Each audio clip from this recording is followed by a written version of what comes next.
right. Well, it's good to see everyone this evening. We might have a couple more people join us, but I'll let them in if that happens.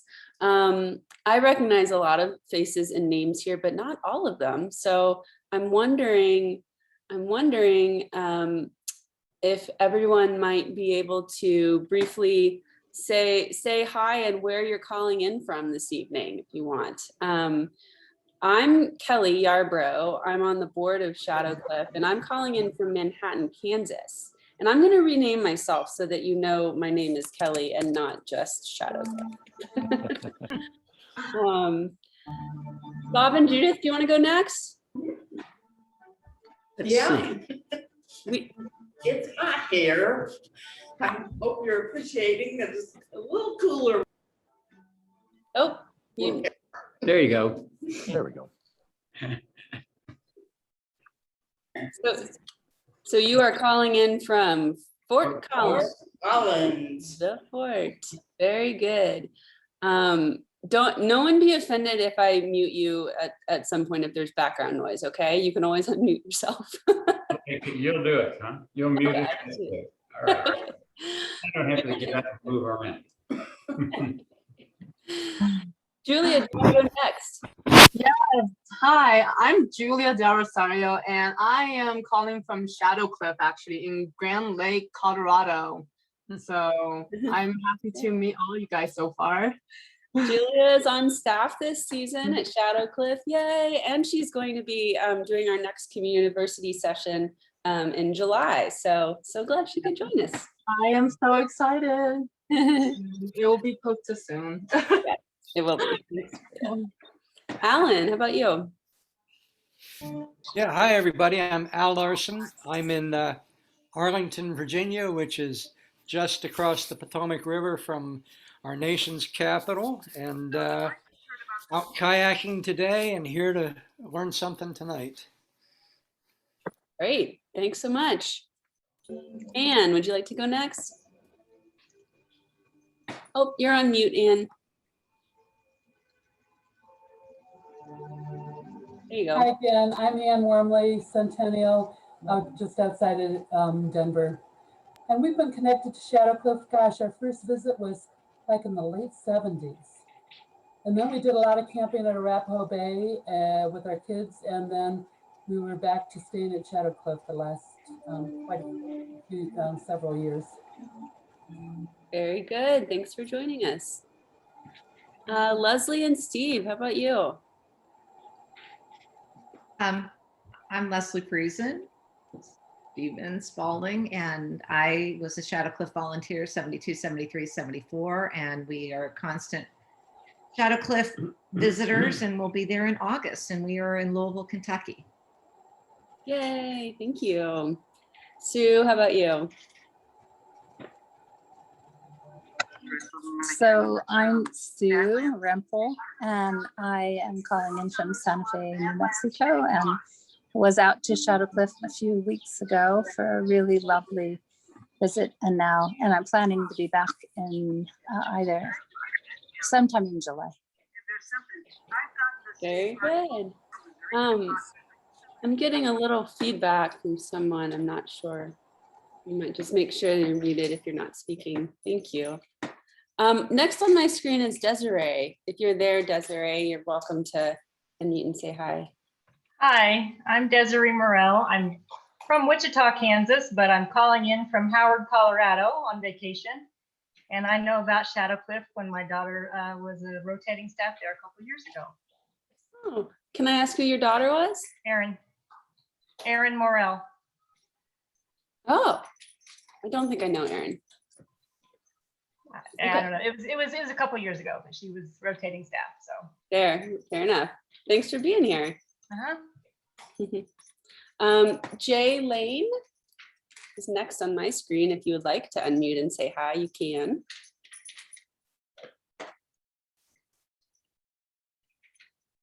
I thought that's okay. We'll come back. Carol Bayer, if you're there, you're welcome to unmute and say hi.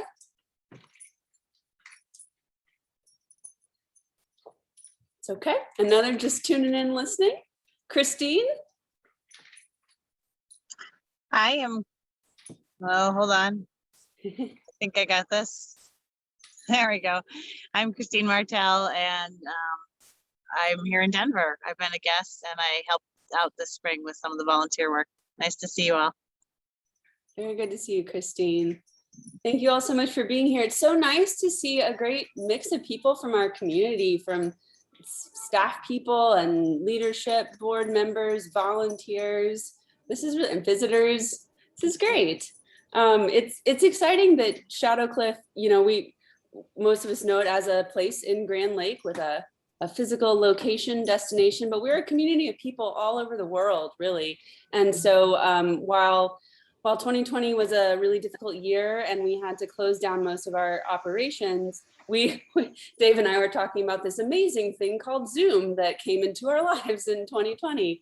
And it really, you know, gave us an opportunity to connect with people in our community in far reaches of the world that we hadn't seen in years. And so that's been a really positive product of this format, I think. So thanks so much for joining us this evening. Linda, I saw you just joined us. Would you like to briefly say hi and where you're calling in from?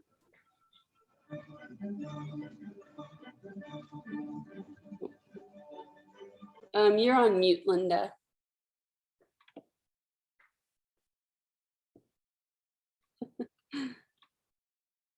No. Well, there you are. Okay, I think we should be able to hear you now.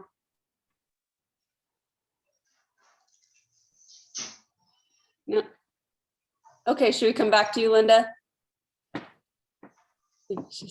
Okay. Should I mute? Oh, I was just saying if you wanted to say hi and where you're calling in. Hi, from. everybody. Nice to see you.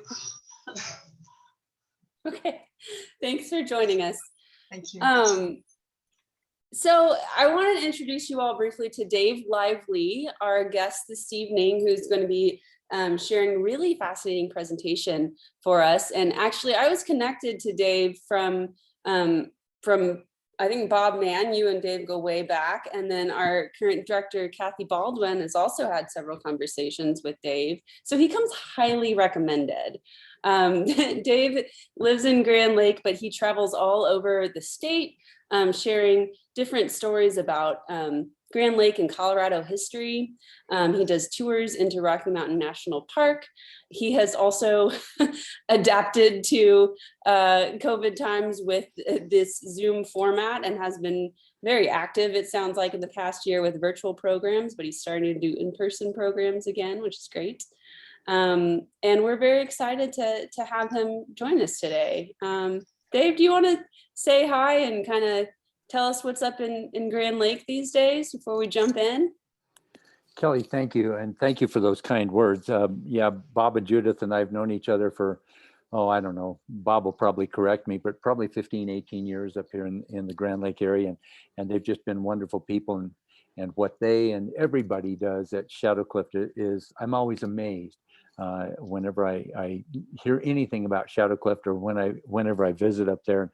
And I applaud all of you for the work that goes on at Shadow Cliff, because I think it's just magnificent. So, but I live in Grand Lake. I've been here. My wife and I came to Grand Lake about 22 years ago. But my mom used to tell me the first time I visited Grand Lake, I was 3 months old. So I guess I get to say I've been coming all my life. And so, and as the program progresses, you'll hear a little bit more about me, but and we'll talk about the Harbisons this evening, a wonderful, wonderful program that not a lot of people are real familiar with as a big part of the history of Rocky Mountain National Park. So. Great. Well, before we jump in, I don't want to forget to mention, as Dave does his presentation, he's going to go through and share some images and some stories. You are welcome to use the chat box if you think of questions during the presentation, but we're going to try to hold Q&A to the end of the conversation. So at that point, we'll either go through the chat box and see what you've written, or we can unmute and just chat. Sound good? All right, wonderful. Well, Dave, I think I will hand it over to you if you're ready. I am. Thank you. Great.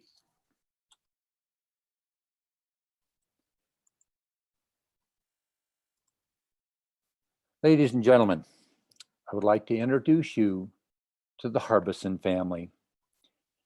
The Harbisons they really were just an ordinary family, like your family, like my family. And well, I don't know how ordinary my family is, but the Harbisons truly were an ordinary family. I think they led an extraordinary life. And when we're done this evening, I hope you feel a little bit of that same feeling about them, because they were very special to the Grand Lake, Colorado area. And I hope you'll appreciate that when we're done here. And there we go. Now we can move forward.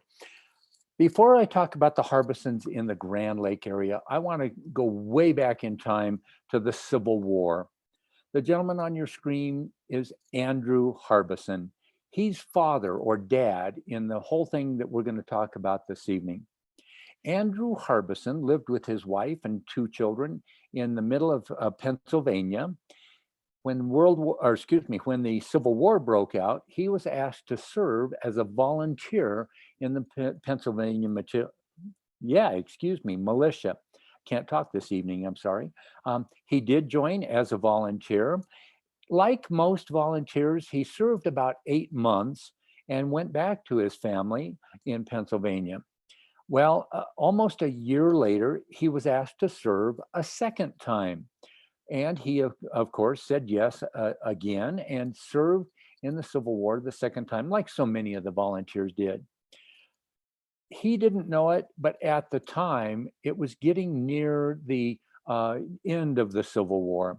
And Andrew Harbison was in a battle just outside of Richmond, Virginia, called Cold Harbor. Cold Harbor was one of the bloodiest battles of the entire Civil War. I'm not a Civil War buff. I'm not going to sit here and spend all evening talking about it. But Andrew Harbison was injured in that battle at Cold Harbor.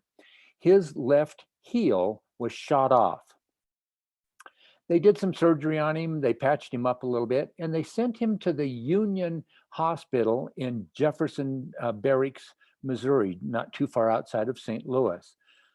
They did an additional surgery on his foot there. They put him outside with the other Union soldiers in a tent hospital. Well, while he was out there, he contracted an ear infection and lost hearing in one ear. So for the next 44 years of his life, he walked on the toes on his left foot and was deaf in one ear. But that was pretty ordinary life. It wasn't that unusual.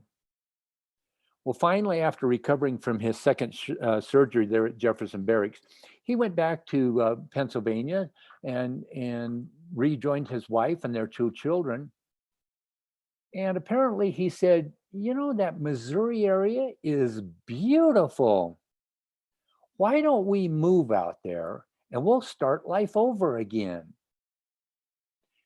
So that's what he decided to do. But he didn't take his whole family with him. He jumped on a train with his 11-year-old son, Harry, and they headed west. He told his wife, I'll send money back for you, and eventually we'll be able to join up. You know, a lot of Civil War veterans did that.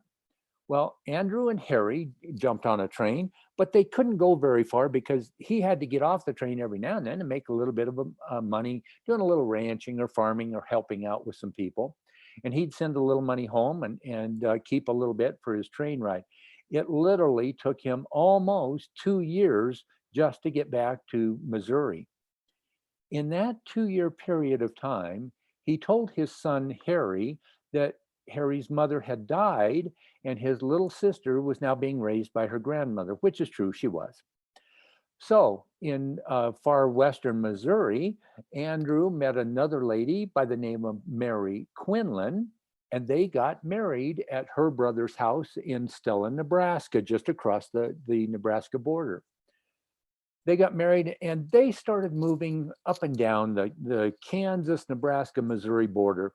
Again, Andrew would go from job to job and ranch to ranch and do a little helping out where he could. Well, they had 3 more children born in different areas. They had 2 daughters and a son. They had Annie and Kitty and Rob. And you don't have to remember all these names. There's not going to be a test at the end or anything like that. And you're going to get to know these folks anyway. But they had 3 children while they were moving up and down the border of the 3 different states. Well, in the meantime, Andrew's son from his first marriage, Harry, was still living with them, but he was becoming an older teenager.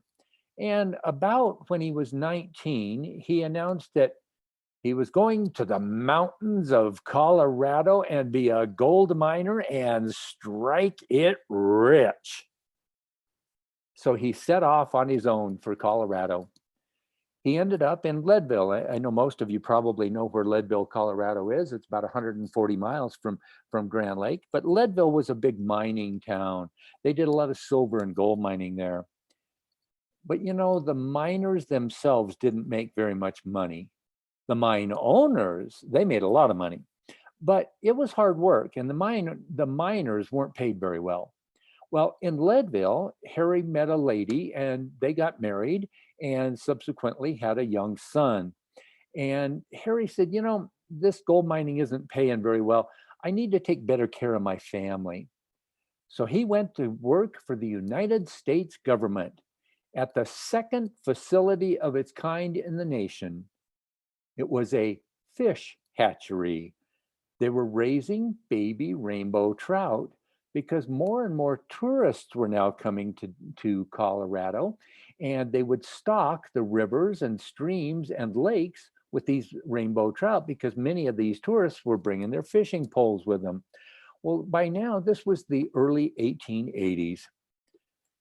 But Harry was doing that, making a little bit of a living, but he was hearing from some of the restaurant people. They said, would you sell us some of those rainbow trout so that we can have them on our menus and offer fresh rainbow trout?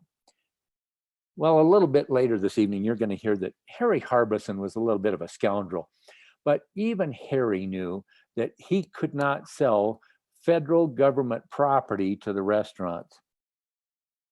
But he told the restaurants, I know how I can get you rainbow trout. He said, I think I could open my own fish hatchery as a commercial business, and then I could sell the trout directly to the restaurants.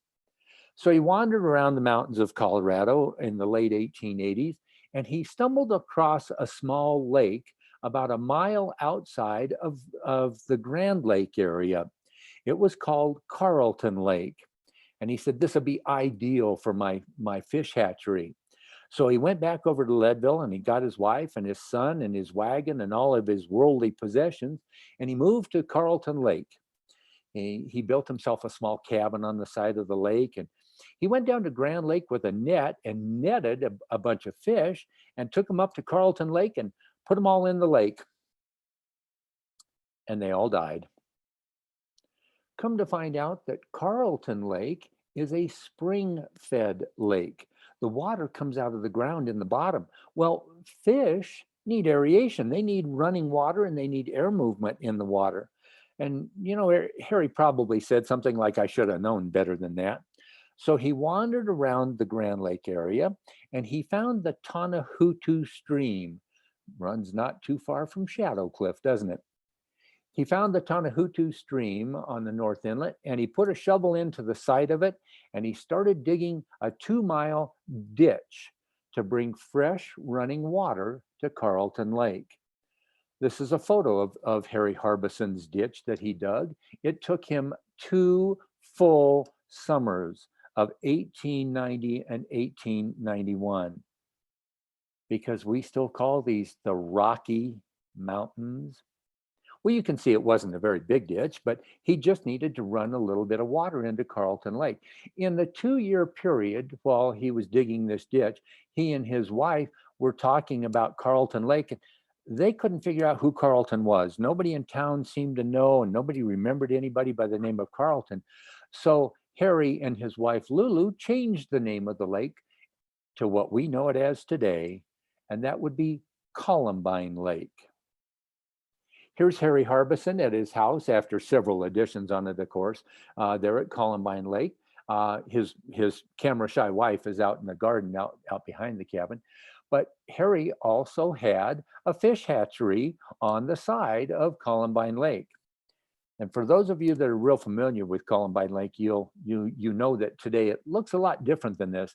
It has 136 homes on the shores of Columbine Lake, and the whole subdevelopment has a lot more than that. But it looks a lot different than when Harry Harbison was there. But he started his fish hatchery.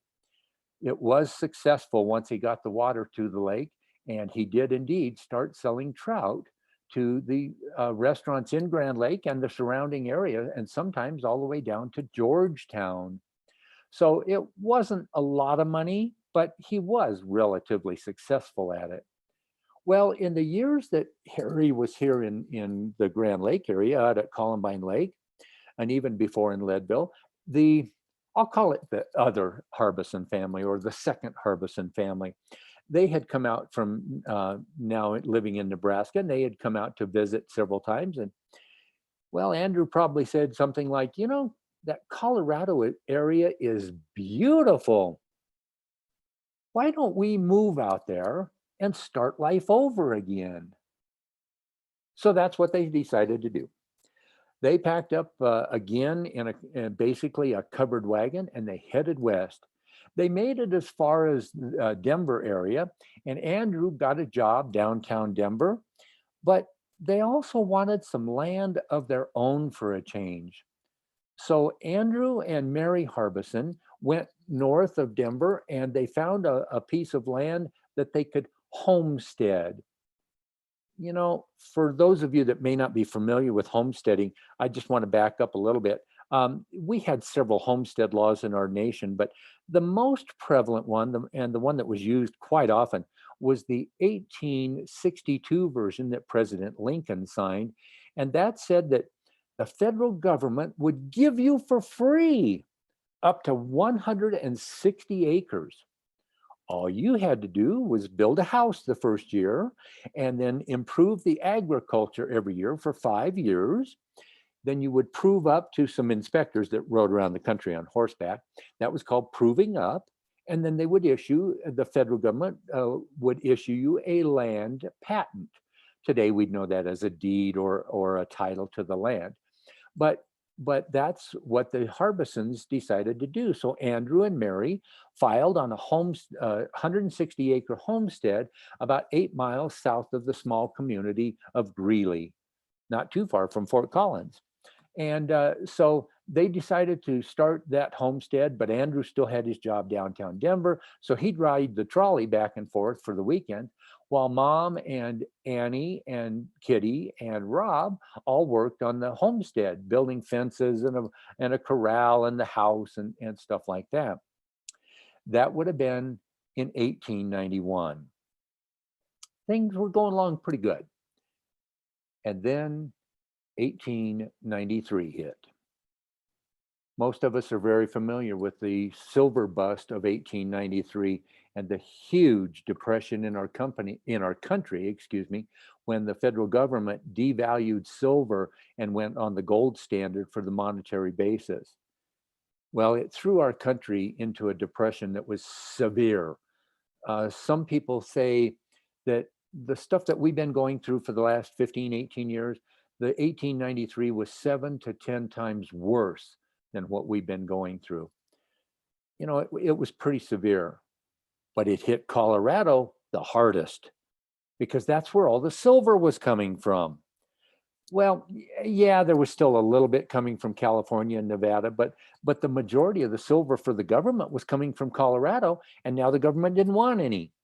So it shut down Colorado. Everybody lost their job immediately, including Andrew Harbison.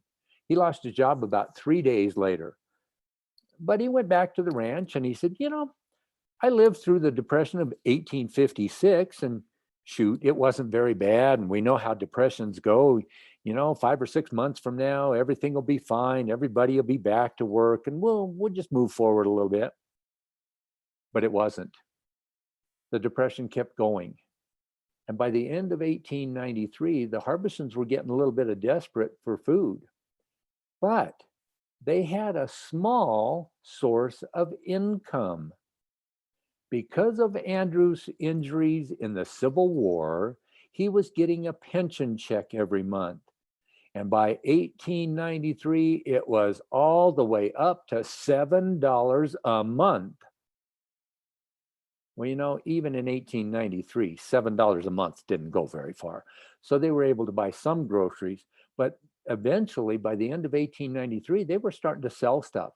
They started selling some of their livestock, and they started selling some of their plows and their wagons and any kind of implements they could get a few dollars for just to put food on the table. Well, by the early 1894, things were looking pretty bleak around the Harbison house just outside of Greeley. And they said, you know, we have visited Harry up there at Columbine Lake. That area is beautiful. What if we moved up there and start life over again? Why don't we just file a homestead up there, and we'll go up and we'll start a dairy ranch and provide milk for the people in Grand Lake.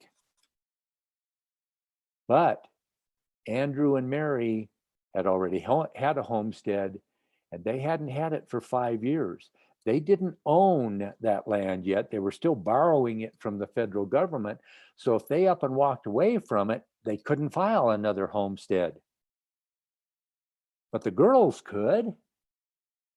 So in 1895, in the springtime, they came up and they visited Harry up here in the Grand Lake and Columbine Lake area. And Harry said, you know, that's a great idea. I think I know just the place where you guys could file a homestead.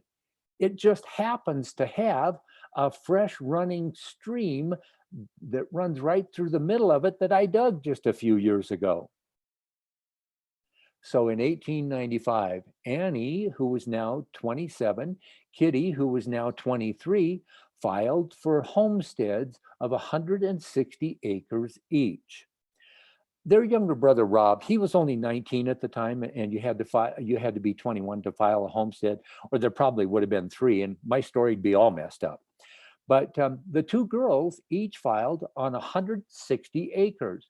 And at the end of 1895, they got permission to come up in 1896 and start their homesteads.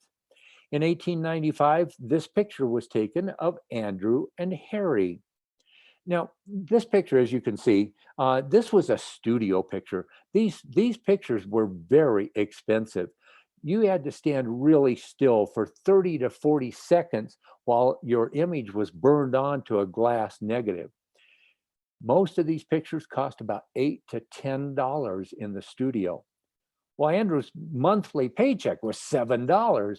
So it was a month's salary to have your picture taken. And Harry probably helped out with this particular one. So in 1896, the second Harbison family became pioneers in the Grand Lake area.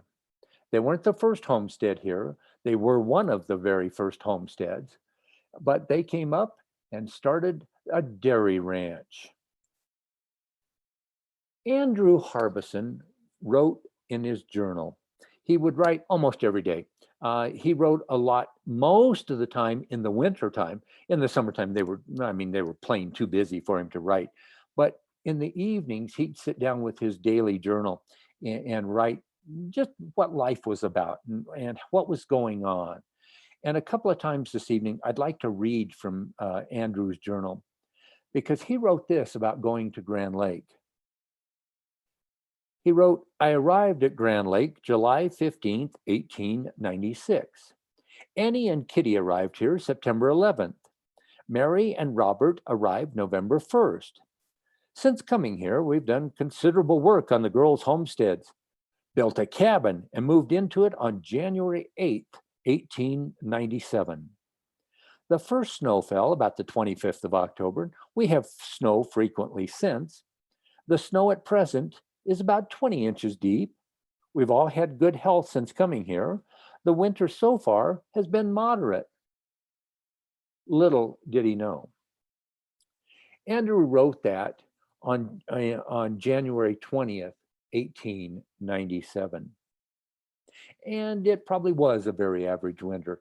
At the Harbison Ranch north of Grand Lake, the middle of January when he wrote this, 20 inches of snow on the ground is a very average winter. Not this last year, our snowfall happened a little bit later in the year, but it's normally around 20 inches at the Harbison Ranch.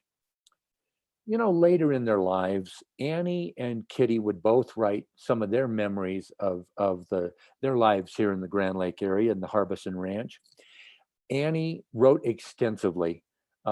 We know that she picked up her father's journal because a couple of times she'd copy it word for word, but it was kind of a reminder, you know, what was going on when. And so she would write about that time in her life.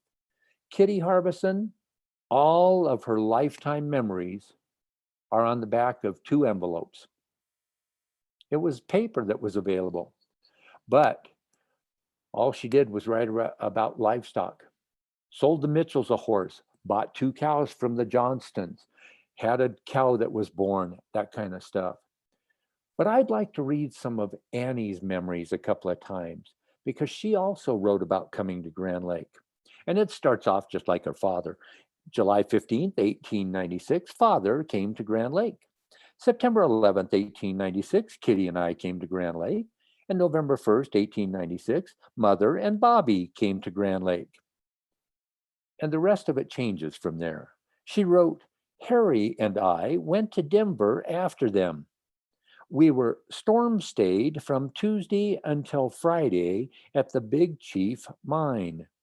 Friday, mother and I started to walk, leading Jersey and Lady, that would have been the cow and the calf for the dairy ranch. The snow was 18 inches all the way over the range. We all got to the old stage stop this side of the range near the top that night, wet and cold. The next night, we stayed at the block home, the other side of Coulter. The next night, we got to Columbine Lake, and glad to get home. Doesn't that sound like a great trip? The 3-day walking tour, if you will, that I just described was basically from the town of Empire to Columbine Lake. The Big Chief Mine was about a mile west of Columbine on the old Stagecoach Road, which is a lot different than the road that we drive over Berthoud Pass today.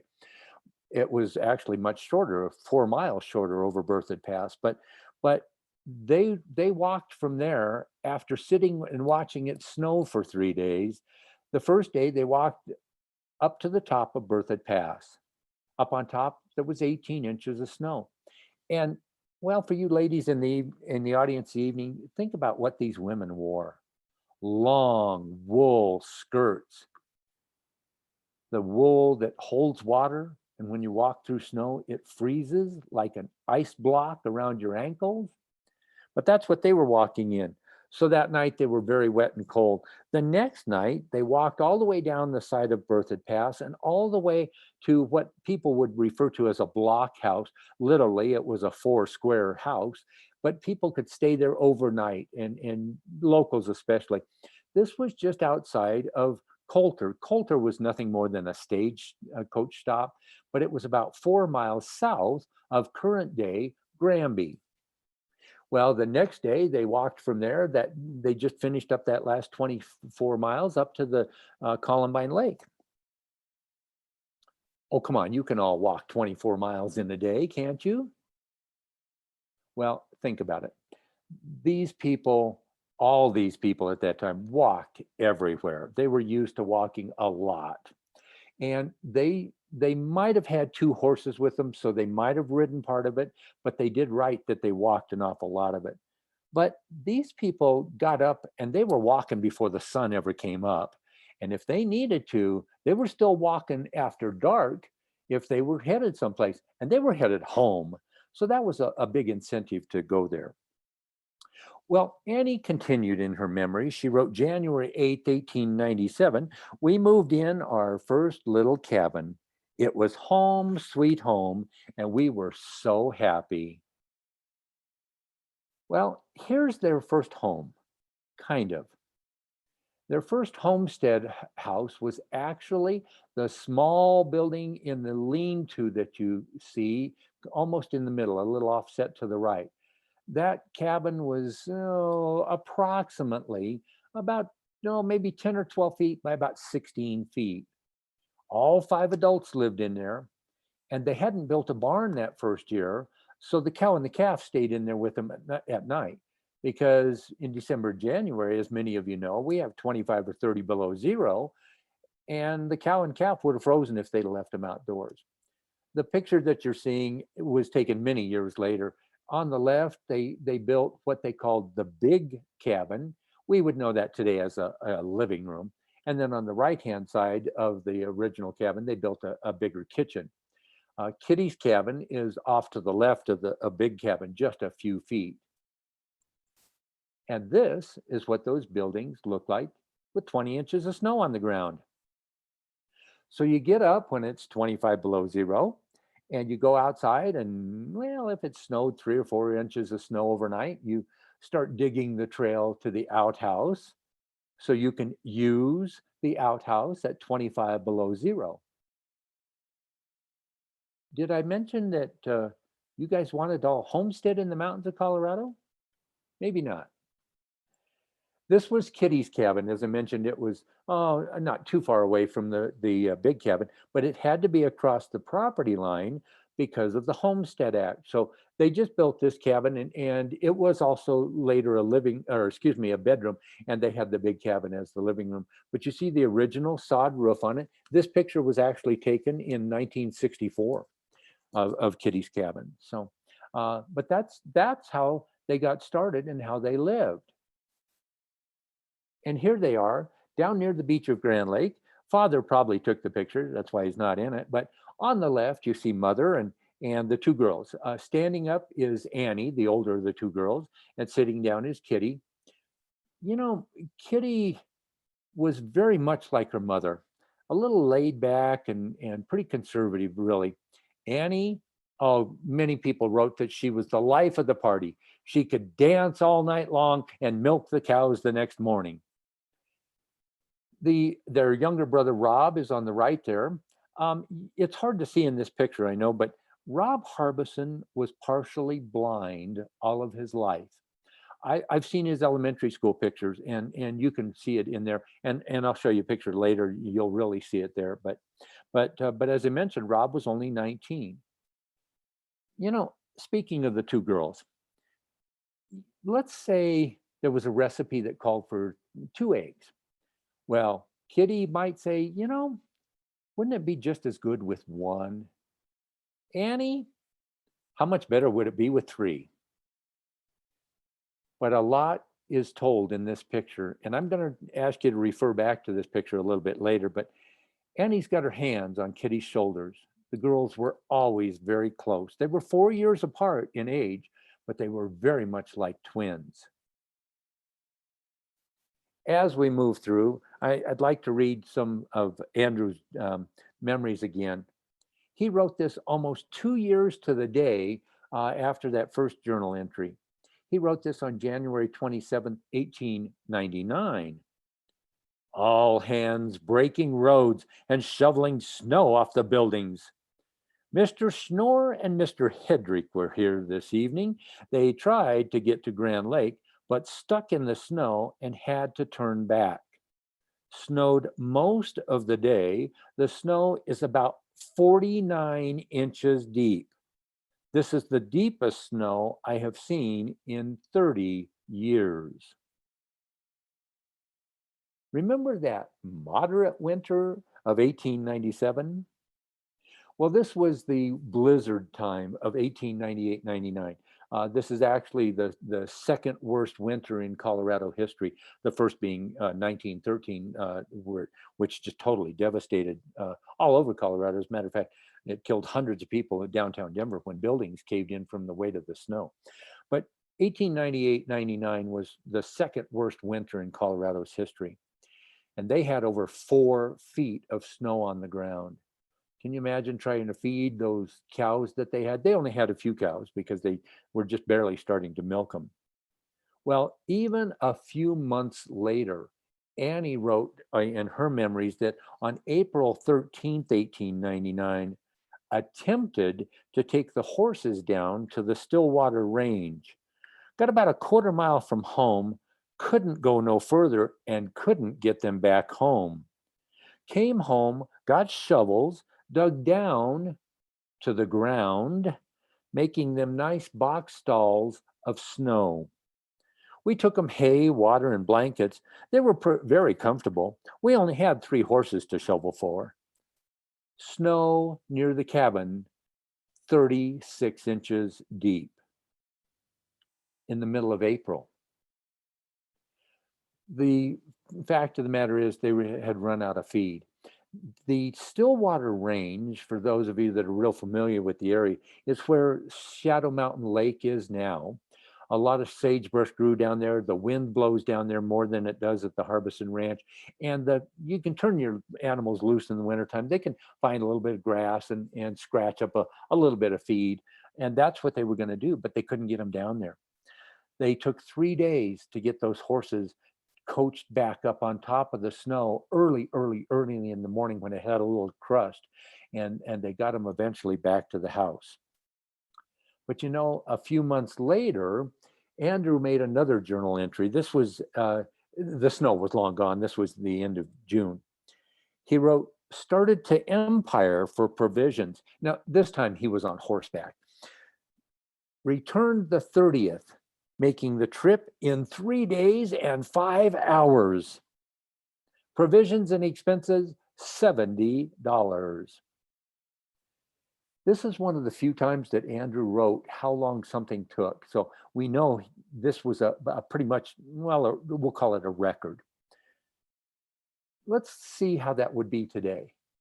I'm going to the grocery store. I'll be back in 3.5 or 4 days. You know, the ice cream was probably melted every time he got back.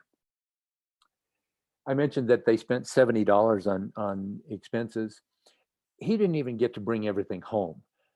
He ordered stuff at the end of June and they delivered it the second week of August. But that's what life was about. Andrew wrote in the same year, in 1899, that Rob walked to Denver to go to the carnival on September 20th.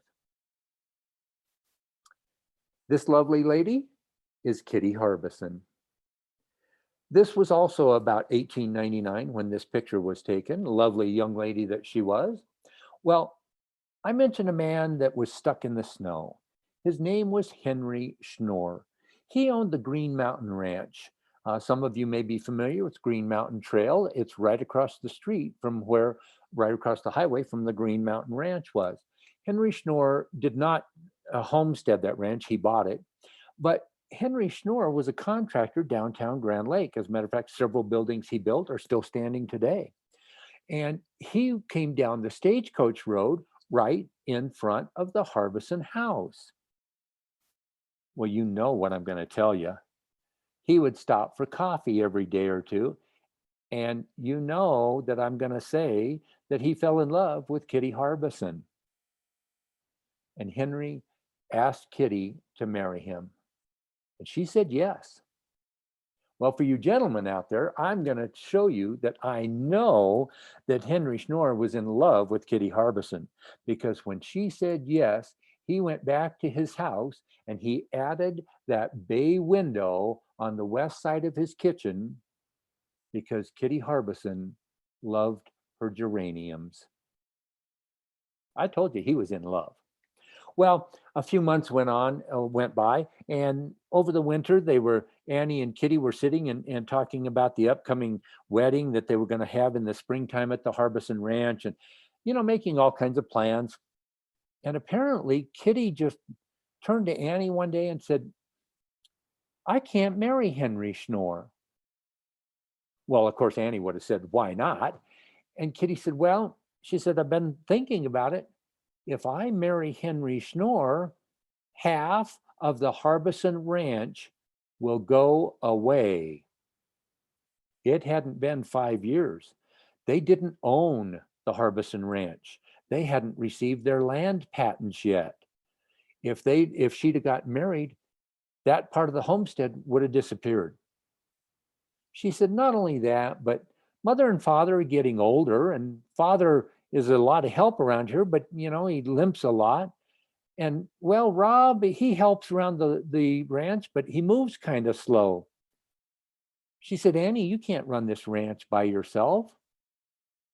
So she changed her mind and jilted Henry Schnorr. She rode horseback up to his ranch. It was less than a mile away. And she told Harry that she wasn't going to be able to marry him.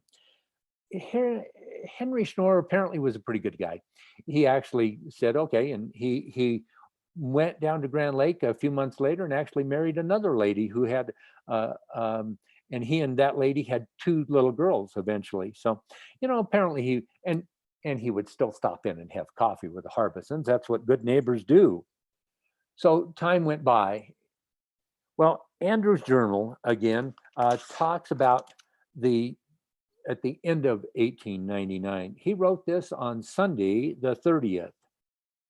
The month of December is ended, and with it has ended the year 1899, also the 19th century.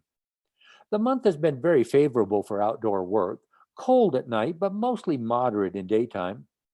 There's another one of those moderate winters in Grand Lake. We have progressed some considerable in the year just ended. We now have 4 horses and 5 cows. We have bought in the year 1 set of harness, 1 sled, 1 pair of 4-year-old mares, a sewing machine, a riding saddle, and a number of other affairs too numerous to mention, amounting in all about $395. Where in the world did they get almost $400? It certainly was not that pension check that Andrew was still receiving. After all, it was all the way up to $9 a month now. The first couple of years that Annie and Kitty got here, they let Mother and Father and Rob build their cabins and build the corral and the barn and everything else. And they went down to Grand Lake and they got jobs. They were working in the summer. They were maids and waitresses at homes and some of the hotels downtown. One of their favorite places to work was the Lehman House. Another of the great places that they worked off and on was the Kaufman House when it was a hotel. So those first summers, they had to make money. And that's where they found the money to buy all of that stuff. Well, also that winter, Rob had started the summer before, Rob had started delivering milk downtown Grand Lake. And just coincidentally, some of the hotels that the girls worked at needed fresh milk. So that's where Rob delivered a lot of his milk, but also a whole lot of private homes. Well, in the summertime, people were complaining to Rob that they couldn't keep the milk cold. He'd have to deliver milk every other day and sometimes every day to some of the hotels. They were going through it so fast. So in the wintertime, he and his father decided that they would go down to Grand Lake in the wintertime and take an ice saw, very similar to a tree saw, a big 2-man hand saw, but the teeth are a little bit different. And they would cut large blocks of ice, bring them up to the ranch and put them in an ice house and cover them up with sawdust, and they would have ice to sell with their milk the next summer. This is Rob Harbison with his ice sleigh and their 2 horses, Dolly and Polly. It was a simple financial decision. It was simple. They were selling a quart of milk for 5 cents, but they could sell ice for 10 cents. Nothing strange about that. I'm not a great mathematician, and that makes pretty good sense to me. Well, a number of years later, this picture was taken. That is Rob Harbison standing in the back of the wagon. There's a gentleman behind the wagon with a big ice saw cutting another block of ice. And if you can see it in the photo, there is a block of ice laying on the top of Grand Lake there. I know this picture was taken years later. There's a car out on the lake with them, for heaven's sake. And that 2-story building in the background is the Grand Lake Yacht Club. And we know that it was built in 1912. 1901 was a very important year for the Harbison Ranch. It had been 5 years. So Annie and Kitty applied to the government for their land patents.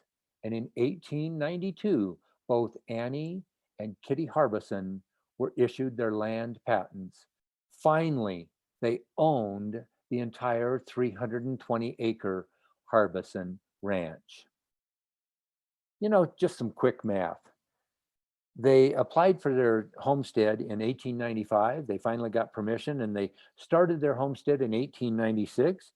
5 years later, they filed the paperwork for their land patent. And in 1902, they were issued their land patent. It only took 7 years for a federal government 5-year program.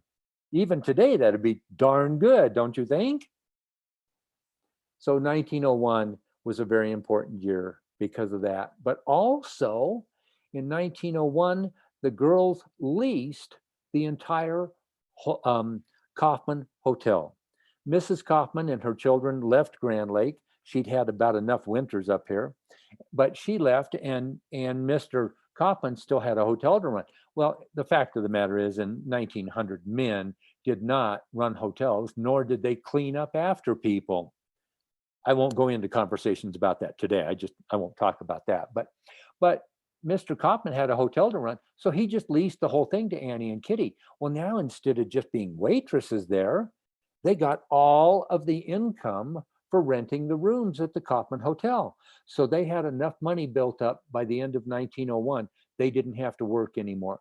They could work at the ranch and milk the cows while Rob delivered the milk downtown. And even in a rowboat, he would row across Grand Lake and deliver milk to the people across there. A few years went by and Harry, who was still raising trout out at Columbine Lake, had just about enough trout. And his wife left him. So he said, you know, he looked around Grand Lake and he found another lady to marry him. Well, that marriage didn't last very long. About probably 6 or 7 months is all I can tell. So he rode by horseback over to Hot Sulphur Springs, and by horseback, that's about a 5.5, 6 hour ride each way. So he rode over to Hot Sulphur Springs to the courthouse and he said, you know, I'd like to file the paperwork to divorce my second wife. And they said, okay. I mean, you can imagine he was there at the counter and he started filling out the paperwork. He said, you know, as long as I'm here, why don't I go ahead and divorce my first wife too? Well, it was a 6 hour horseback ride each way to do the paperwork. And his first wife had just walked out on him anyway. So he went ahead and divorced both wives at the same time. He divorced his second wife because he met a lady that owned this building, the 2-story building downtown, and he wanted to quit the trout business and open the Harbison store. So Harry married his third wife, Betty, and opened the Harbison store. He was the postmaster. The sign up on top says post office. Fine, upstanding gentleman in our community at the postmaster. Okay, he was married to 2 women at the same time. For some of you that may remember downtown Grand Lake, that building still stands today. As a matter of fact, it's on the Historic Society's historic walking tour of downtown Grand Lake called the Harbison Store. That would have been about 1906. That same year, Andrew Harbison passed away. Think of the life that man led. Served twice in the Civil War. He joined the Civil War when he was 36 years old. His left heel was shot off. He was deaf in 1 year. He moved and started life over. He moved again to Colorado to start life over. He moved to Grand Lake when he was 69 years old to start life over again. Think of that incredible life. I've got to caution you. The next picture I'm going to show you, well, it really is a woman. That's Mary Harbison. That's Mom. This was a studio picture, very much like the ones that I showed you at the beginning, the one of Andrew at the beginning of the program, and this one were taken at the same time. And as I mentioned, studio pictures were very expensive. You got dressed up and you had to sit perfectly still for at least 32 seconds. $8 to $10 each. If you flinched and messed up the photo, it was another $8. So you sat there and you can imagine you got your hands folded in your lap, sitting there saying, I'm not going to mess up. I'm not going to mess up. I'm not going to mess up. So everybody had stern faces on those photos. And this is a studio picture that you will often see in a museum. As a matter of fact, this one and the picture of Andrew Harbison are in the museum in Grand Lake. But in the oval picture and an oval frame in a museum, those are often studio pictures. I've seen a lot of pictures of Mary Harbison. She's got a big smile on her face. Everybody in the community called her Mother Harbison. They really enjoyed her. She was a fun-loving lady, really. But Mary Harbison, when her husband Andrew died, she sent a letter to the Civil War Commission. She said, I'm Andrew Harbison's widow, and I'd like to continue to receive his pension check, which is now up to $14 a month. The Civil War Commission wrote her a nice letter back, and I'm going to paraphrase these letters I'm talking about, but basically it said, please accept our condolences, but what about the first Mrs. Harbison? So Mary wrote a letter back and said, the first Mrs. Harbison is gone. She's been dead for over 30 years. I married Andrew Harbison almost 30 years ago. Her son lives near us, and his mother has been dead for 30 years. And the Civil War Commission wrote her a nice letter back and said, well, we've received a letter from Mrs. Andrew Harbison in Altoona, Pennsylvania, and she said that she would like to continue receiving Andrew Harbison's pension check. And Mary Harbison wrote another letter back, and she said, you must have the wrong Mrs. Andrew Harbison. Well, the fact of the matter was that Harbison was a very common name in Pennsylvania. It still is. There's tens and tens of thousands of Harbisons that live all over Pennsylvania today. She said, it's a very common name. You've got the wrong Mrs. Andrew Harbison. The first Mrs. Harbison has been dead for over 30 years. I confirmed it with Harry, her son, that his mother has been dead for 30 years. So the Civil War Commission wrote Mary Harbison a letter back into Grand Lake and said, well, we've received another letter from Mrs. Harbison in Altoona, Pennsylvania. And basically it said, what do you mean Harry says I'm dead? He visited me 2 summers ago and borrowed money from my second husband. The first Mrs. Andrew Harbison was very much alive. Andrew Harbison, like so many Civil War veterans, simply walked out on his first wife.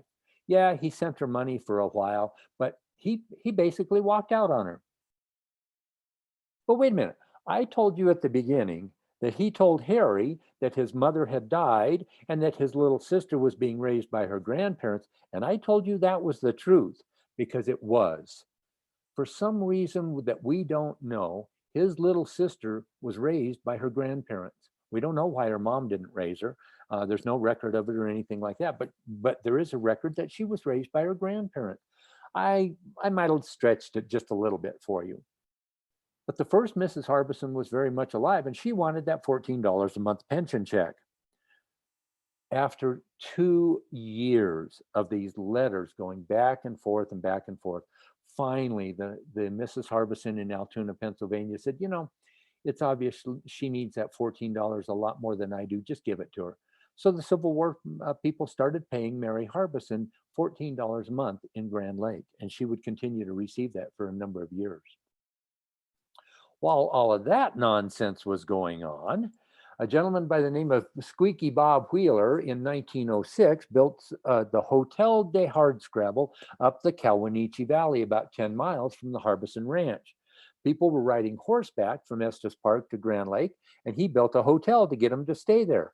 Well, the Harbisons found out he was charging $1 a night, so they built a bunch of cabins to rent out. And in 1907, they built about 4 cabins. Eventually, they would have 7, but they could start renting them out for $1 a night. These cabins had a wood-burning stove in the corner and a cot.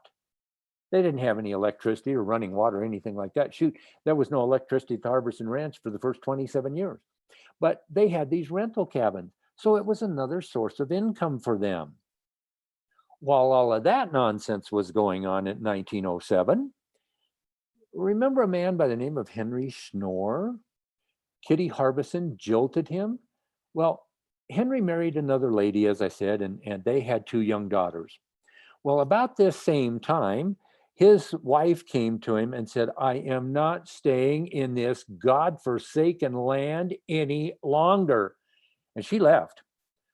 This was very typical of a lot of women. They did it. They'd had enough of the snow.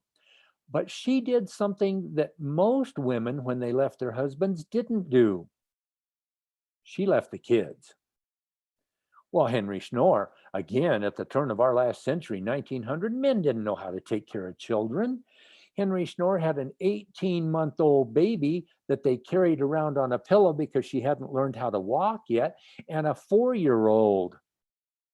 Well, he didn't know what to do. So he loaded his daughters up in his wagon and he drove them to an orphanage in Denver. Well, the orphanage people in Denver said, you know, we've got a whole building full of very sick children. You're their father. Take them home and raise them up and do the best you can. So that's what he did. He loaded them up in the wagon and he headed home. Well, you know what I'm going to tell you. It's obvious what I'm going to tell you. He stopped at the Harbison Ranch. Well, they got to talking about it. And what did the girls say? Of course, you know, they said, well, leave the girls here. We're women. We must know how to take care of children. Mother's right here. She raised us. So this picture was taken that day.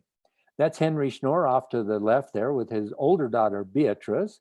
The younger baby, Annie, is holding the baby. Her name was Mary, but that was mother's name. So they nicknamed her Mame, called her Mame or Mamie. And then that's mother on the right. And another one of their dogs, Scout. I got to tell you, I have seen pictures of 4 different dogs at the Harbison Ranch, and they named every single one of them Scout. I don't know why. Maybe it's one of those, when the dogs get to heaven, they'll all know each other or something.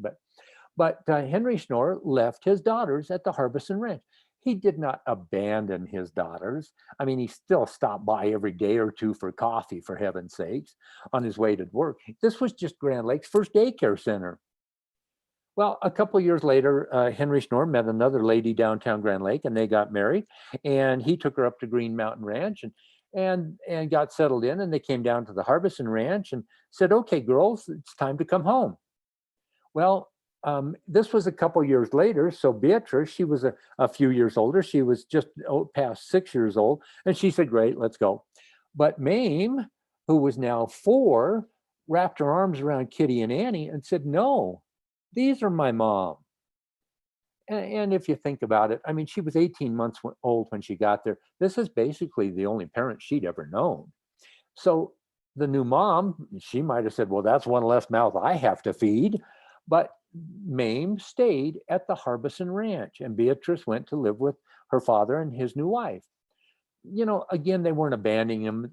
I mean, for heaven's sakes, they went back and forth to each other's ranch all the time. They went for dinner time all the time. And later in life, Beatrice would ride her horse down to the Harbison Ranch because Mame had a pet porcupine that they could play with. So it wasn't like they didn't know each other or were around. Okay, it was very familiar. And then later, this is Mame as a teenager, still living on the Harbison Ranch. She grew up there. This is Annie and Kitty Harbison. Ranch life was not particularly kind to Annie and Kitty Harbison. This picture was taken about 20 years after they got there. We don't know exactly when it was taken, but it was roughly 18 to 20 years after they got there. Remember, I said I was going to ask you to remember that picture of them back on the beach with their bows and their hats and their pretty dresses. Ranch life was tough around Grand Lake. No question about it. You know, I've talked about a lot of hard work, but they did have some good times.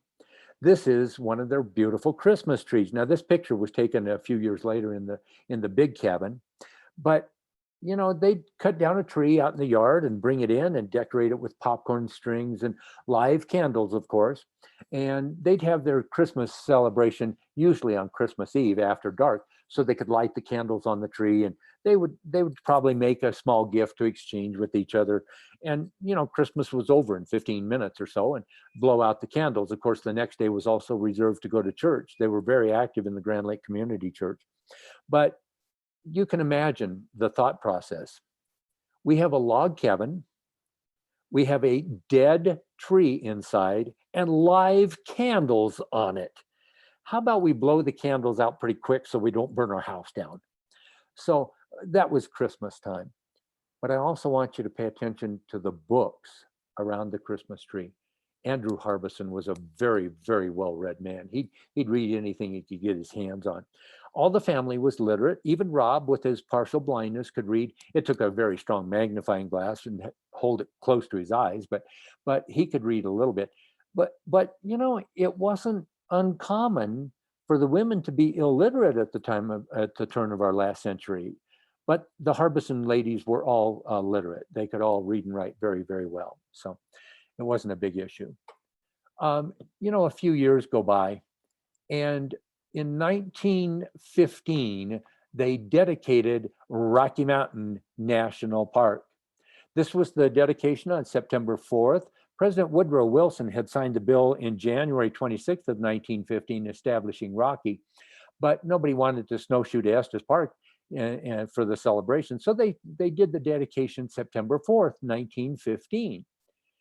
Not everybody was thrilled about this new national park. The national park people came to the Harbison girls and they said, "Isn't this wonderful? You now have a new national park that surrounds your dairy ranch on all 4 sides.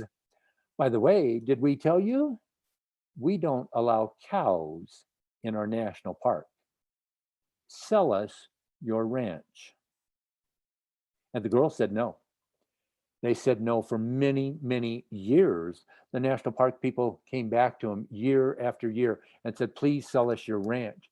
And basically the answer was, you know, we've raised this ranch up from a baby. We were here 19 years before this national park ever even got here. Leave us alone.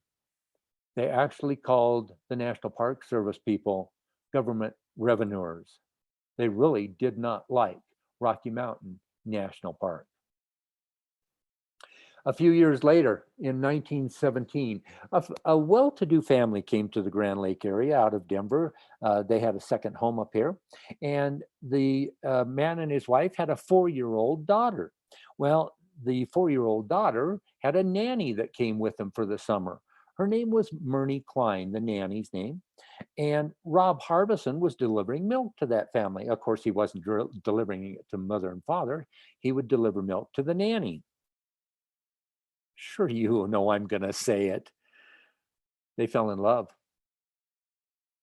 Rob Harbison stood 6'4", a tall, strapping man, could carry 2 8-gallon milk cans down the street, not even worry about it. Okay, he moved a little slow because he was partially blind. Myrnie Klein, if you stretched her, came up to 5 foot nothing. But they were in love. And in December of 1917, they got married.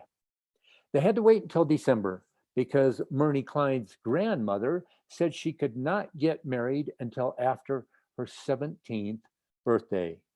So 3 days after her 17th birthday, Myrnie Klein married 49-year-old Rob Harbison.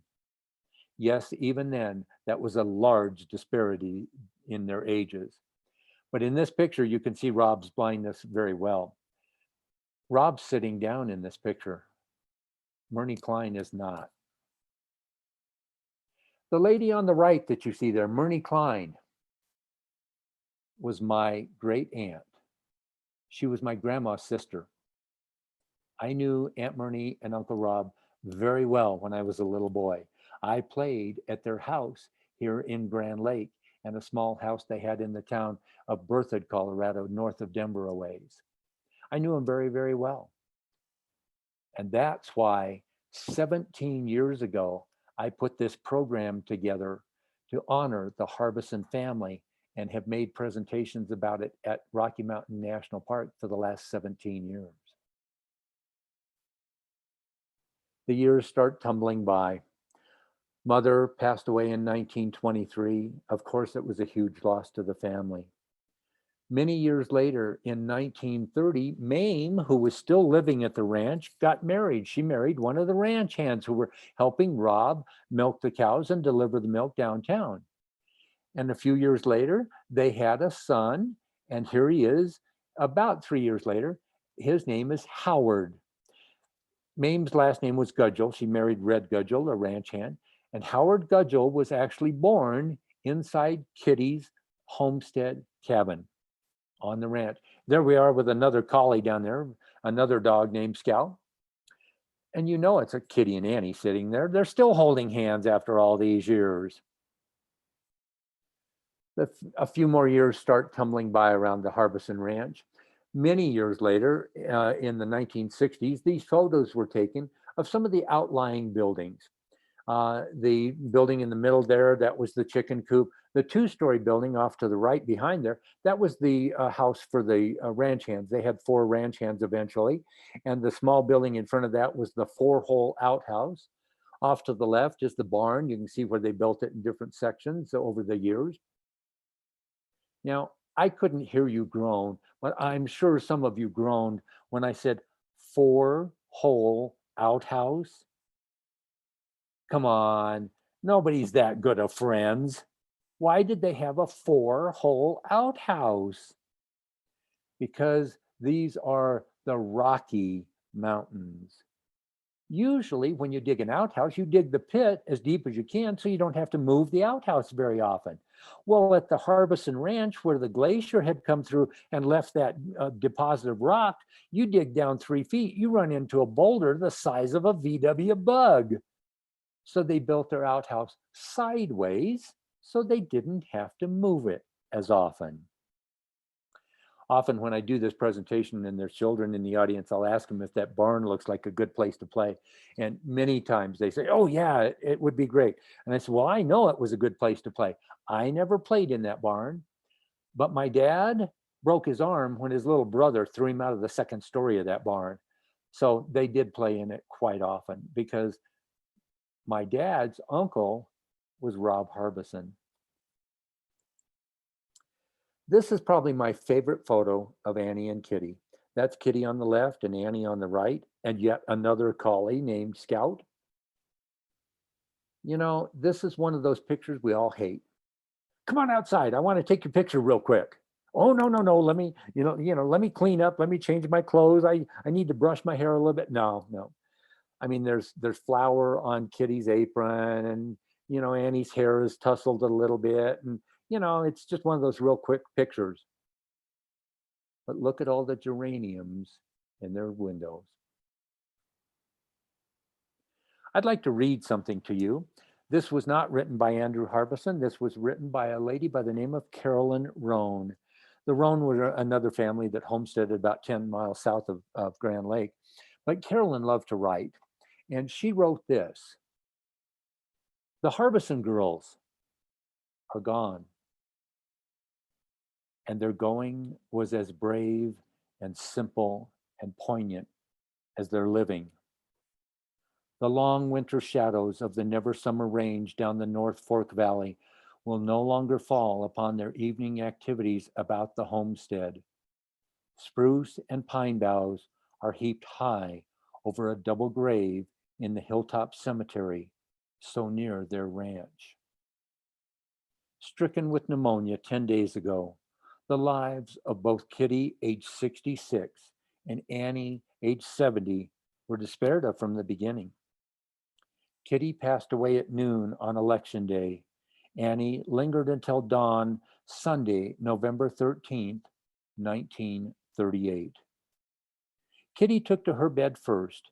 Annie, already ill, continued her work about the cabin, refusing to go to bed until she had cooked a good dinner. Then, with a temperature already near 105, she made a brave fight for her life, not knowing when Kitty was taken away to the little cabin. No one told her that Kitty had gone on ahead. And Grand Lake mourns as one family for the passing of the Harbison girls. All the countryside flocking to the funeral echoed the tribute paid by Charles Hulack, the pastor of the Grand Lake Community Church. He said, Annie and Kitty Harbison were typical of the pioneer stock, which has furnished the sinews and courage necessary in opening the new frontier which this mountain country has been. They and kindred souls like them have furnished the backbone for the development of this great nation of ours. Living quietly and unobtrusively, they have lived a good life and have filled their niche in this world with little left undone behind them.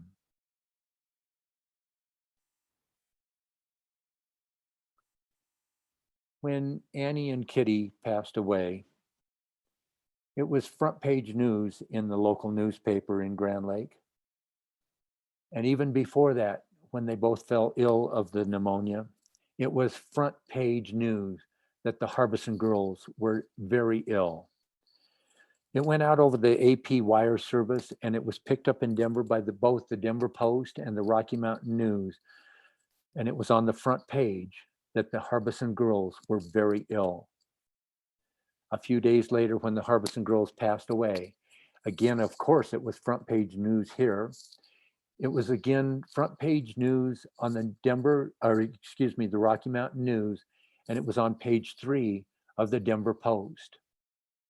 But it went out on the wire service, and 69 newspapers across the country carried the death of the Harbison girls, including on page 7 of the New York Times. Annie and Kitty's friends were not bounded by the mountains of Middle Park. Annie and Kitty left the entire Harbison Ranch to Mame.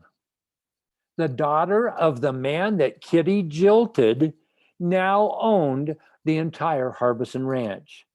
Their son Howard grew up on the ranch, and in 1950 he left to join the Air Force, never to move back to Grand Lake. He was here many times. Howard was a friend of mine. But Mame finally got tired, and in 1954, after 58 years, the Harbison Ranch was sold to the National Park Service. In 1970, the park archaeologist came over from Estes Park, and he surveyed the Harbison buildings. He said, you know, the Harbisons were a pretty ordinary family. There's nothing historically significant about them. The buildings are very typical of buildings of that period. And he was right. I could show you 200 buildings around Colorado that look just like it even today. He said, this was not historically significant, the building and the people. So you have permission to remove the buildings. So the fire department burned them down in 1973. There's nothing left to see at the Harbison Ranch. This is how I remember my great uncle and my great Aunt Myrnie. So what happened to the Harbison Ranch? Well, I just told you, it was burned down in 1973. Now it's your turn. What about you? What are you doing that 100 years from now, somebody in your family wants to write about your extraordinary life?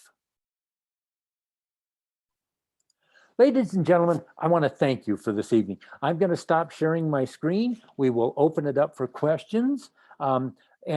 Before we open it up for questions, I do want to talk a little bit more, but let me stop sharing the screen and get back so you can see me again.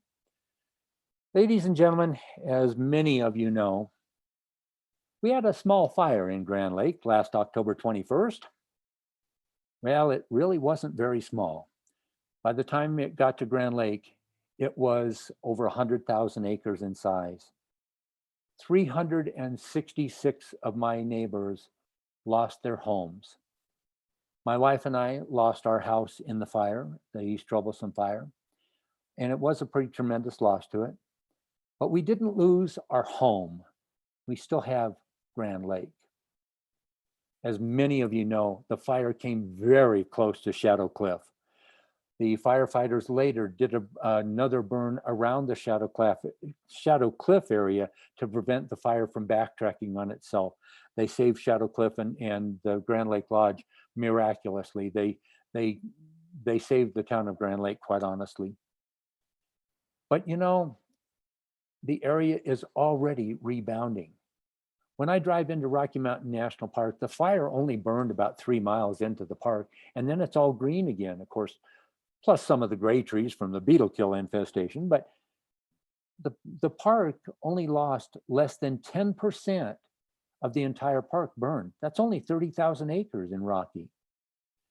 And now, just today, I was up in Rocky on a tour, and at the Onahu Trailhead, I was about 50 feet from the parking lot and saw 30 or 40 beautiful state flower columbine growing in the green grass that was black 6 weeks ago.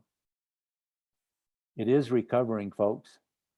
The trees are coming back. Mother Nature is still in charge, no matter what we think. So remember that when you see some of the devastation of the fire that came sweeping through the area on October 21st and 22nd last year. So I'd like to open it up on that sour note. Let's open it up for some questions. Well, first of all, can we just say thank you, Dave? That was a really nice presentation. Really enjoyed that. Well, thank you all for those kind words. Okay, I have to ask, did any of you have a tear in your eye? So do I. I get goosebumps. I have presented the Harbison story for 17 years, and I get goosebumps every time I read the girl's obituary. And I didn't read very much of it. I read just a very small portion. Carolyn Roan knew the girls very well, and she wrote 17 pages for an obituary for them. Okay, who's first? Do we have any in the chat down here? There is a question in the chat. Anna was wondering if you've ever written any books about Grand Lake. I have not. I started to write a book almost 25 years ago about the Harbisons, and when I started studying on them a little bit, and I'm not very much of a writer. I have tried a number of times, and I just haven't written it. It's one of those things that I've thought about, but I just haven't done it. More of an oral storyteller. It really. Who's next? Here's one from Kelly. Oh, that's you. Is the ditch that Harry dug still visible? Very much so. If you'll go to the Kawanichi Visitor Center, the park visitor center there, right outside next to the restrooms, there's a small stream that runs right next to the restroom. There's a bench there. You can sit and listen to the water. It goes under the parking lot and under the highway from there. And that is Harry Harbison's ditch. Oh, it's wow. exactly where Harry Harbison dug it. They put the visitor center right next to it very deliberately. That's amazing. And it still flows into Columbine Lake. Wow. Let's see, from Leslie. Oh, Leslie and Stephen, great presentation. Thank you for those kind words. From Christine, thank you for sharing fantastic story. You're very welcome. And again, thank you for your words. Oh, somebody had to leave in 5 minutes. And again, thank you, Dave, for the lovely presentation. Thank you guys for those very kind words. I really appreciate it. Anybody else? Raise your hand, wave at me, just interrupt me. Who's got another question? Dave, I'm the one who has to leave in the 5 minutes, but okay. I do have one question at the very end of the presentation. You were mentioning when Kitty has passed away, and you mentioned that there was a fire and everything that happened for the cabin. I wanted to know, did they say, I don't know, was there anything that during the fire someone saved something from the cabin just to show like there was what Kitty has saved or what other part of her family had? I don't know, just anything that survived a little bit and it's like in the museum or something to show. Julia, there are a few things that remain. Mame's grandchildren inherited a few dishes and a few curtains and a few trinkets, and they have them in their home just outside of Seattle. They have never offered them to any of the museum. The Kaufman House Museum in Grand Lake does have a few Harbison artifacts that my mother donated before she passed away in 1999, and some that I've given them since. Wow. Okay. That is amazing because that is something to treasure forever. It is. Oh, thank you. Absolutely. And thank you guys. It's lovely meeting all you guys, and thank you again, Dave, for the wonderful presentation. Thank I you, will Julia. see you guys again for the next Zoom. Great. And yeah, you guys take care, and thank you, Okay. Kelly. Thank Bye. you. July 8th is Julia's presentation. Yes, so- and I Great. will be presenting more about myself then. You got a little glimpse of who I am a little bit today. But I will see you guys later. Take Okay. care. Bye-bye. Anne, you had your hand up a little while ago.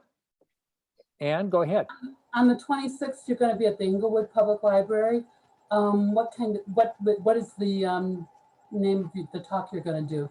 in Denver? I will be at the Inglewood Library, 2:00 Saturday afternoon, in just a couple of days. My talk is called Rocky's West Side Stories. I will cover 11,000 years of history in an hour.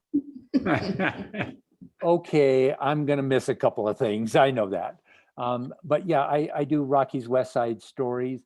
You'll see a picture of the Harbisons in it because there were some of the homesteaders that I'll be talking about. And we're trying something new at the Inglewood Library. This is going to be my first hybrid Zoom. I will be in person at the Inglewood Library, and they hope to have about 6 or 10 people in the audience, but they will also be presenting it on Zoom at the same time. So yeah, it's a wonderful thing. I've presented at the Inglewood Library several times, so I'm looking forward to it. Well, I've enjoyed your talks when you come to Bemis Library too. I knew I knew that name. I recognized you right away. I've seen you before. Another question, if I could ask, of Grand County, according to the news report I heard, doesn't have very many restrictions as far as how they build in the mountains compared to like Boulder. You know, are they thinking of changing that because of the fire? I had 2 friends that lost their family cabins, you know, down by Winding River Ranch. One was right on the Colorado, and their family didn't mitigate at all. They had trees growing right on top of a wooden cabin, you know, and it was completely destroyed, of course, where a newer cabin down the road had, you know, really used fire resistant materials, had really mitigated. They had a rock border going all around, and that cabin survived. You know, everything else was destroyed on that road. She backed up to the golf course. Okay, I know right where you're talking about. I live back in that same area. As a matter of fact, when I was evacuating, I saw the orange flame go in the sky when Winding River Resort went up. It was Or just excuse me, Winding River Ranch. road from there, you know, it's where that camp is at the end of the road. Is where- Yeah, I said Winding River Resort, and I meant Winding River Ranch.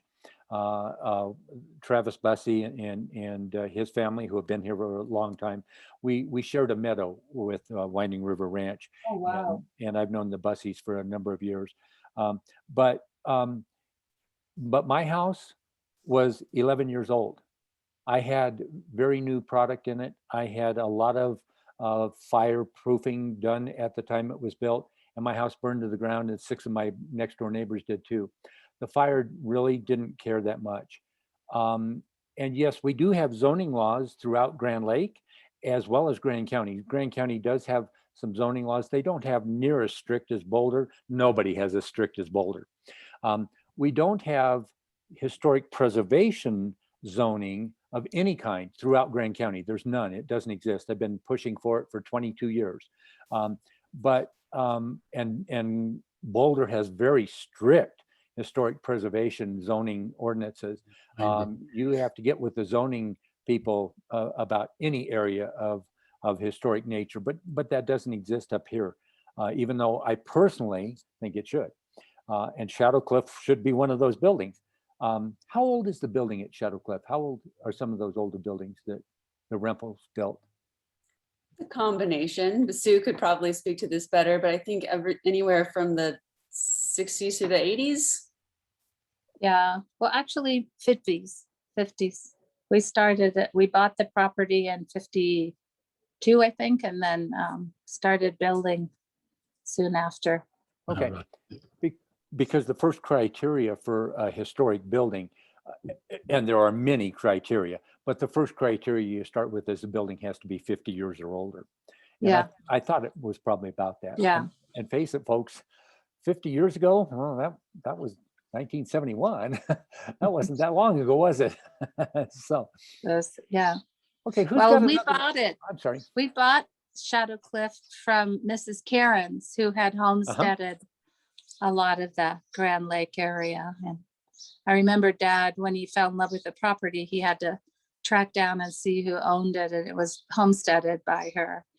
And Yeah. she was so gracious to sell it when she loved the idea of Shadow Cliff and what it was about, because many people had approached her for a hotel or something that was more commercial, and she wouldn't sell it, but she loved the idea of Shadow Cliff. So I feel like the purpose for Shadow Cliff really and vision was honored by her when she made the choice to give it to this minister and his wife and 3 little kids when we had no money. But yeah, she was wonderful. So I never had the chance to meet Mary Lyons Cairns. I knew her daughter, Patience. Yeah. I only met her a few times. I didn't know Patience at all. But later I was president of the Historic Society, and that's where I know Bob and Judith from, and was running the Coffin House, and that and the history of Grand Lake and Mary Cairns' 2 books that are now one, Grand Lake in the Olden Days and Grand Lake, the Pioneers, that were combined into one book. So Mary Cairns loved this community. Yeah. And her husband did too, of course. I mean, and then her daughter Patience that took so good a care of the history of Grand Lake. And so, yeah. Yeah. What else do we have? Who else has a question or comment? There's a question in the chat from Leslie and Stephen asking if there are any historic maps of the area that show the Harbison's Ranch, Holsworth, Dick Ranch, etc. There are maps that show the Harbison Ranch and the Holsworth Ranch. You get one every time you go through the gate at the park. Both the Harbison Meadow is listed on the park map. The Betty Dick Ranch, as it's known, I mean, Fred Dick had it first. Well, he didn't have it first. He had it before his second wife, Betty, had it. I'll put it that way. It is not listed on the maps. That's very deliberate because the gate is still closed to get back to it. They're still trying to decide what to do with that building back there. It did survive the fire. The barn right next to it burned to the ground with all the implements from the Holsworth Ranch that they were storing. But the Betty Dick's house is still standing back there. So the Rocky Mountain Conservancy has been using it for the last 3 or 4 years to do some of their educational seminars back there. I used to do some seminars for them several years ago after Betty passed away. But the park really, I think they're undecided on what they want to do with that building. Again, it is not on the historic register. It's the Betty's house really almost doesn't qualify to be on the National Register. The barn right next door, of course, is the Little Buckaroo Barn, and it is on the National Register of Historic Buildings because of its unique architectural style. It's the only building in the world that has that architectural style. So it is on the National Register.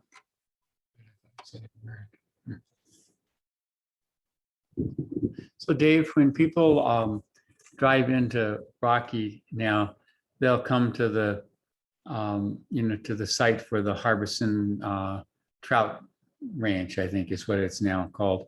And so did those buildings come from Phantom, or where did those buildings come from that are now there? Actually, Bob, that's 10 miles in, and that's the Holsworth Ranch. It's Holsworth, right? I'm sorry, Yeah. that's right. It's the Holsworth.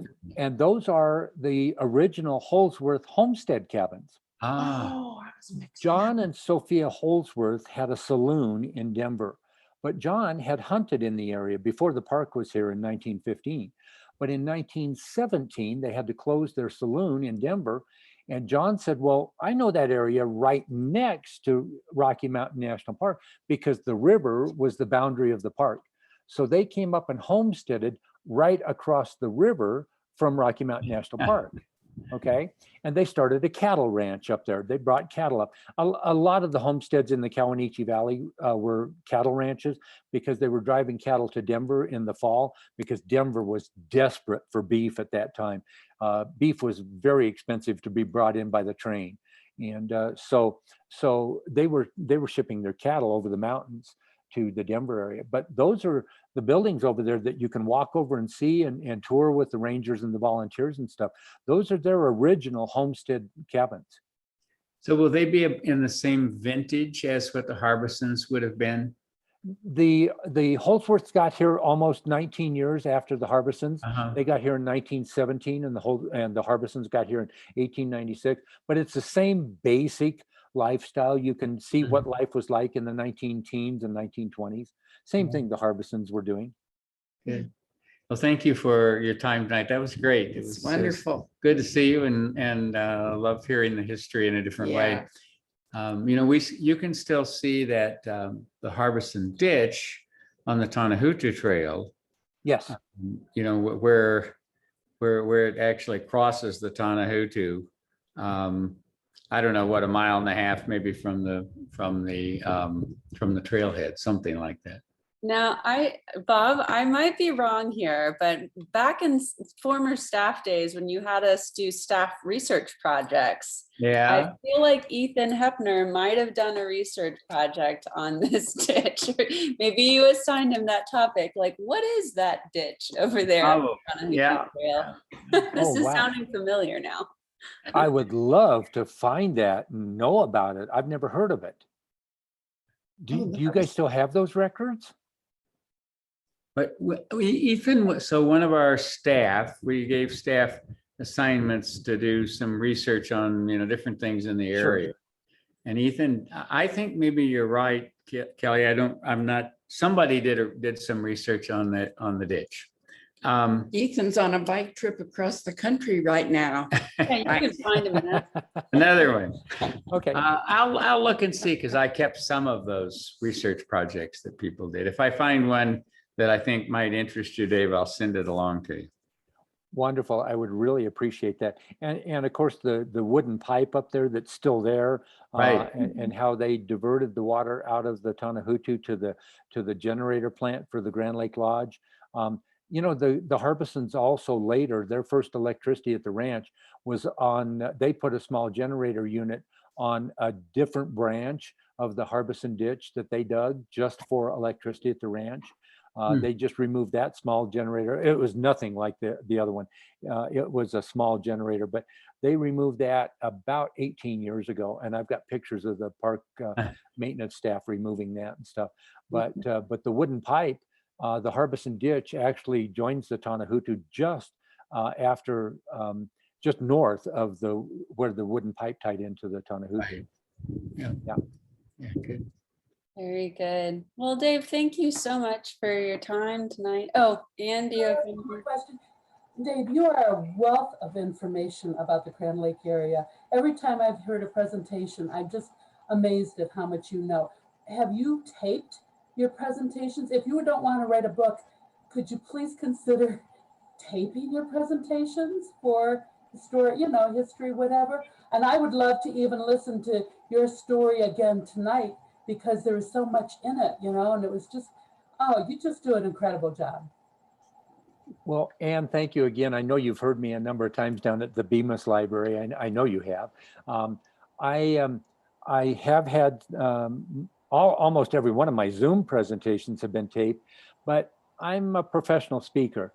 So they only keep them, they only present them for usually a week or two after the presentation.